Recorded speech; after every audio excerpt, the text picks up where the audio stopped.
Saludos, amigo oyente.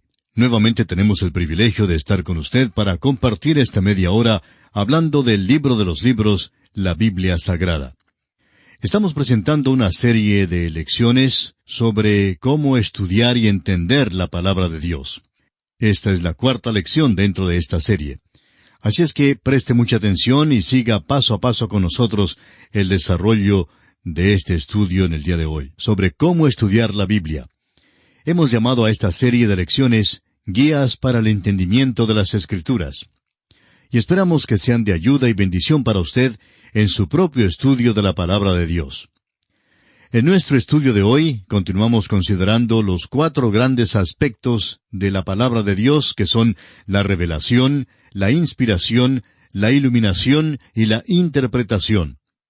Estos son aspectos muy importantes y es por eso que deseamos mencionarlos una vez más hoy, solo para agregar una palabra o dos a medida que avanzamos, porque la verdad es que estamos tratando con un libro que está bajo ataque como ningún otro libro. En cierta ocasión el Dr. McGifford, que era un gran profesor de historia, declaró: «Hay probablemente pocos teólogos protestantes hoy en día que tratan los primeros capítulos de Génesis como historia sobria». Declaraciones como esta bien podrían ser multiplicadas sin fin. El Dr. C. H. Dodd dijo: «Hace mucho tiempo se hizo claro que al reclamar para la Biblia exactitud en cuanto a la ciencia e historia, sus apologistas habían escogido defender una posición sin esperanza. Se ha hecho daño a la conciencia general al permitir que la desgastada moralidad de porciones del Antiguo Testamento se sostengan como declaraciones autoritarias». Ahora permítanos decir que estos son ataques muy serios y pueden multiplicarse hoy en día. En contraste, permítanos citar algunas declaraciones muy interesantes, porque vivimos ahora mismo en un tiempo cuando las divisiones entre supuestos cristianos simplemente no son según las líneas denominacionales. Ya en 1902, un ministro del gabinete de la Gran Bretaña hizo esta declaración: «Las viejas líneas denominacionales están ensombreciendo y haciéndose ilusorias. La división verdadera que está surgiendo es entre los que creen que la Biblia es la palabra de Dios y los que no lo creen. Y allí es donde estamos hoy en día». Personalmente nos sentimos agraviados por la declaración que hacen algunas personas de que ninguna persona inteligente hoy día cree en la Biblia, y que ningún ser inteligente jamás podría creerla. Permítanos citar de Gladstone, que era uno de los más grandes pensadores jurídicos que Gran Bretaña haya producido, lo que él dice en cuanto a la Biblia. «Hablo de las cuestiones del día. No hay sino una cuestión, y esa es el Evangelio que puede y habrá de remediarlo todo. Me da gusto decir que casi todos los hombres de primer rango en Gran Bretaña profesan ser cristianos». Ahora, eso fue en 1902. Pero permítanos citar algo más que el mismo Gladstone dijo: «Hace 58 años que sirvo de funcionario público. He pasado todos menos 11 años en el gabinete del gobierno británico. Durante aquellos 47 años me he asociado con 60 de los peritos del siglo y todos, menos 5, eran cristianos». Esta es una tremenda declaración.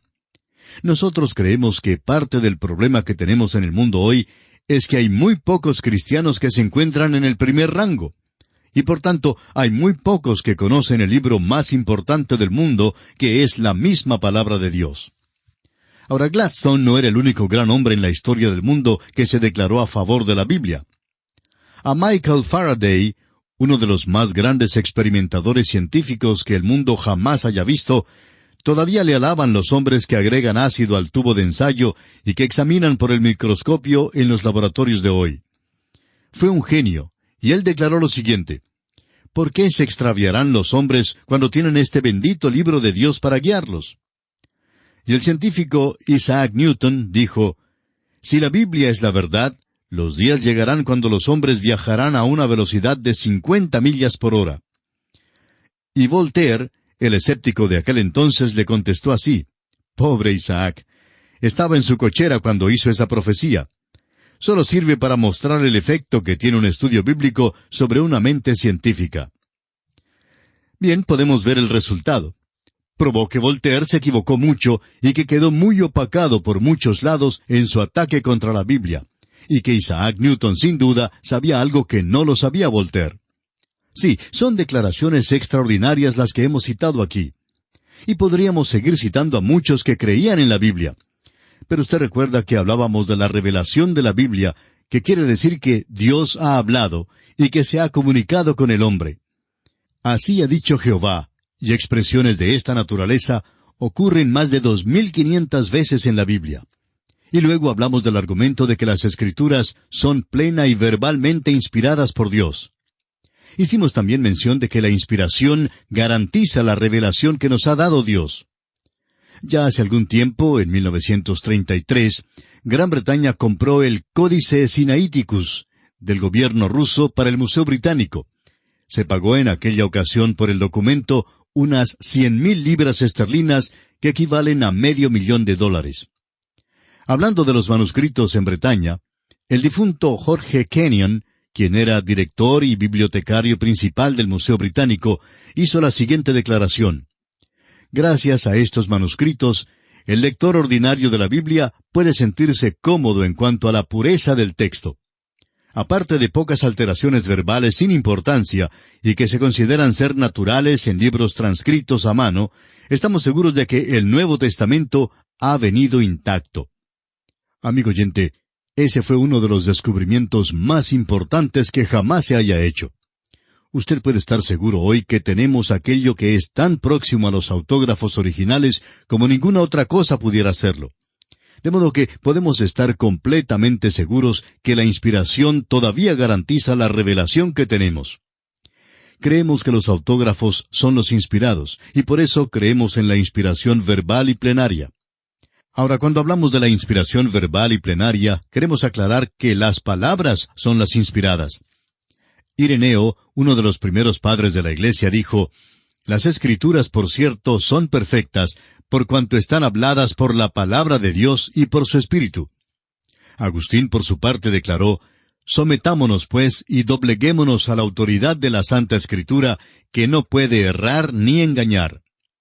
Amigo oyente, necesitamos reconocer esto hoy. Tenemos un libro que es totalmente inspirado, y como aquel gran genio de Princeton dijo hace años, lo que la Biblia dice, Dios lo dice, y Él nos habla a través de este libro. Vamos a considerar ahora el tercer aspecto, o sea, la iluminación. La iluminación quiere decir que desde que usted y yo tenemos un libro divino y un libro humano, escrito por hombres que expresaban sus pensamientos, solo el Espíritu Santo puede enseñárnoslo. Mientras que sus autores escribían este libro, estaban escribiendo realmente la palabra de Dios. Aunque podemos adquirir los hechos de la Biblia por nosotros mismos, es el Espíritu de Dios quien tendrá que abrir nuestro entendimiento y corazón si es que pensamos entender la verdad espiritual que se encuentra en ella. Lo maravilloso de la Escritura y el aspecto sobrenatural de ella es que Dios no destruyó la personalidad de los hombres que la escribieron. Escribían lo que estaba en su mente y su corazón, pero el Espíritu de Dios les guiaba de tal manera que muchos realmente querían averiguar las cosas de las cuales escribían, pero no les fue posible.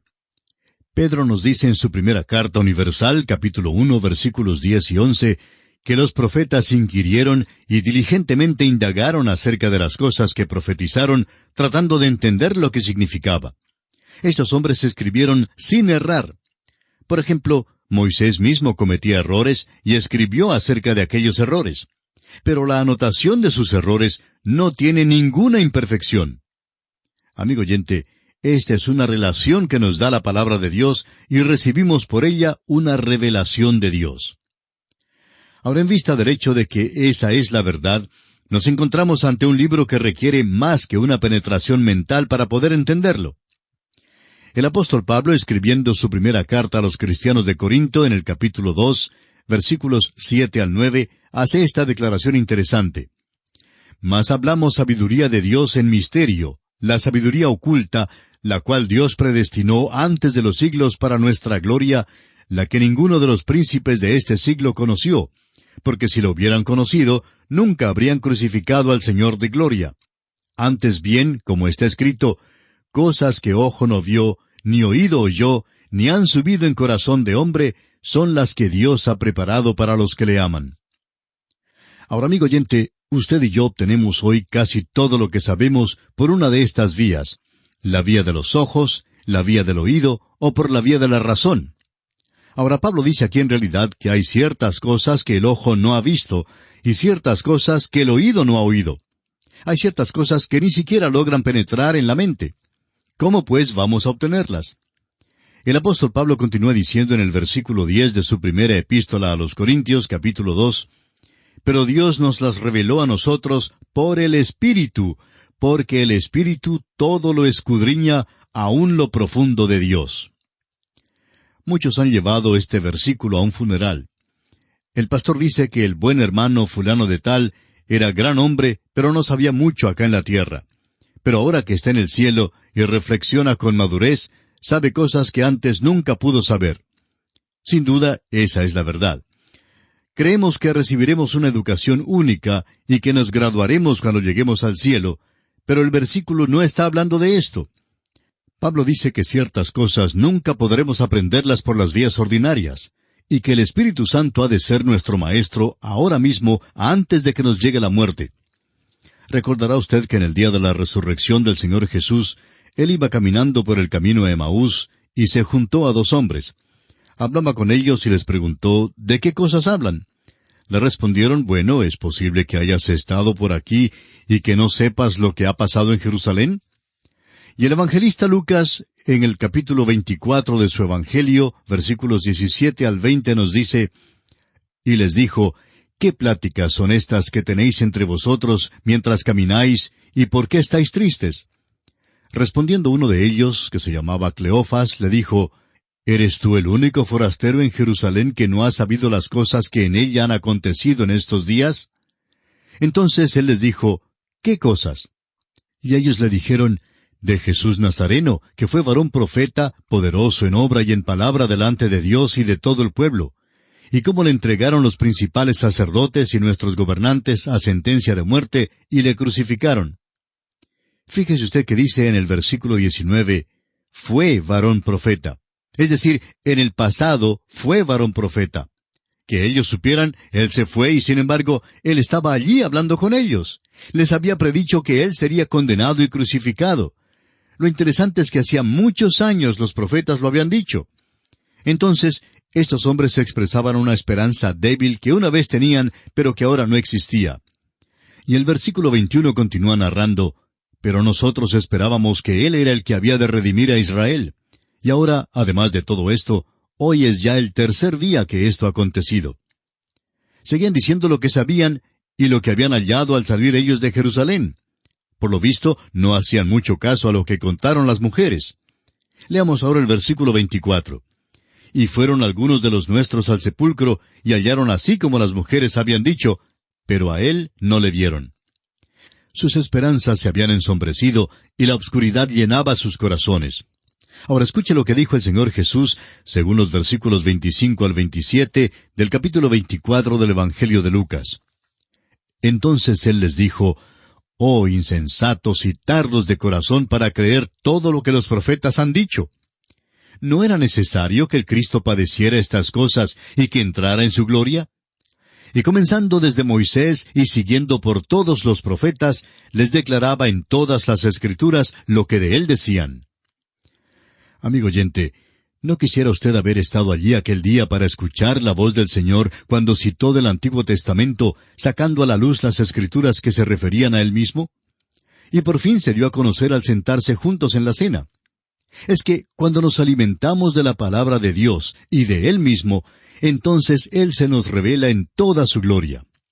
Y este es el comentario de los discípulos en el versículo 32 del capítulo 24 del Evangelio según San Lucas.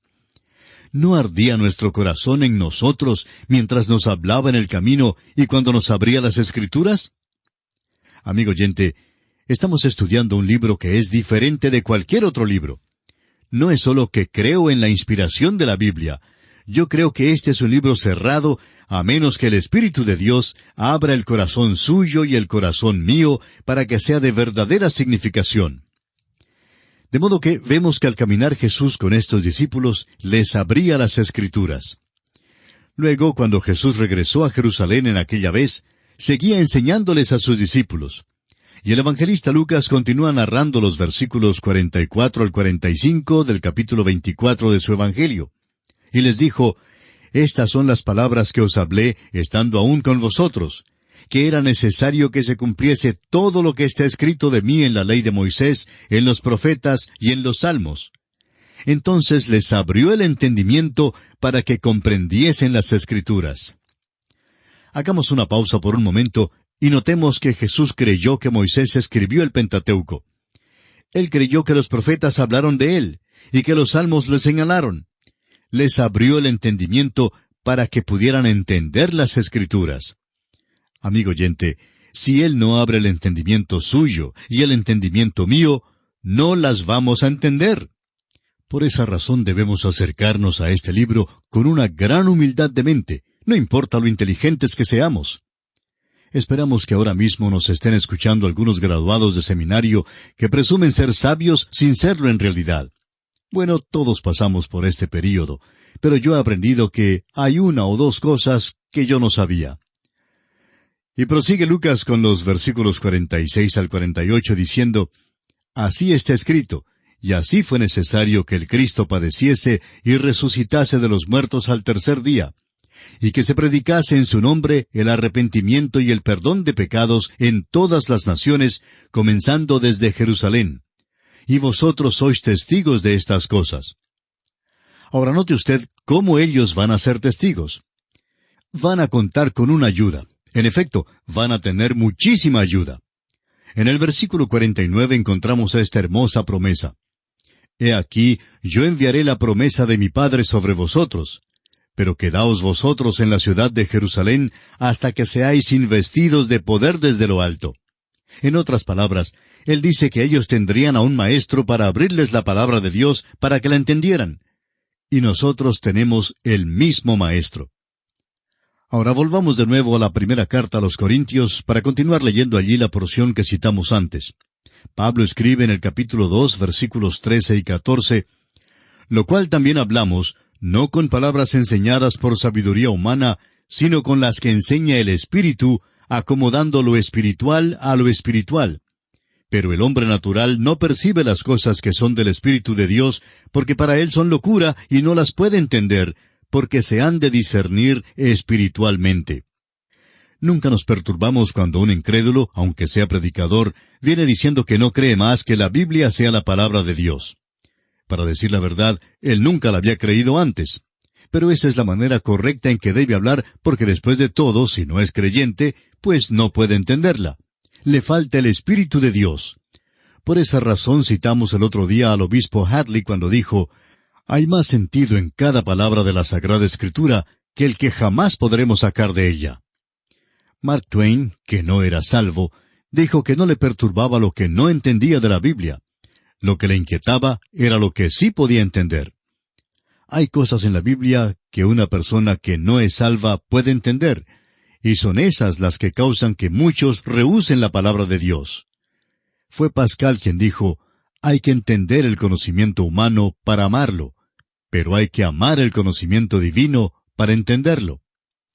Fue Roberto Alfredo Vaughan quien declaró que estos incrédulos se encuentran en su rechazamiento vanidoso de la luz de afuera hasta que han cambiado en tinieblas la luz adentro. Eso es lo que Pablo quería decir cuando dice que no recibieron el amor de la verdad y por esto Dios les permitía creer una mentira. Permítanos decir, amigo oyente, que aunque el incrédulo ha dicho algunas palabras duras en cuanto a nosotros, Dios ha dicho unas palabras más duras tocante a los incrédulos. Esperamos que comprenda, amigo oyente, que es importante que tengamos la iluminación del Espíritu Santo. En nuestro próximo programa continuaremos con más palabras en cuanto a la iluminación, y luego concluiremos con el cuarto aspecto que estábamos considerando con respecto a la Biblia, o sea, la interpretación. Que el Señor le bendiga, es nuestra ferviente oración.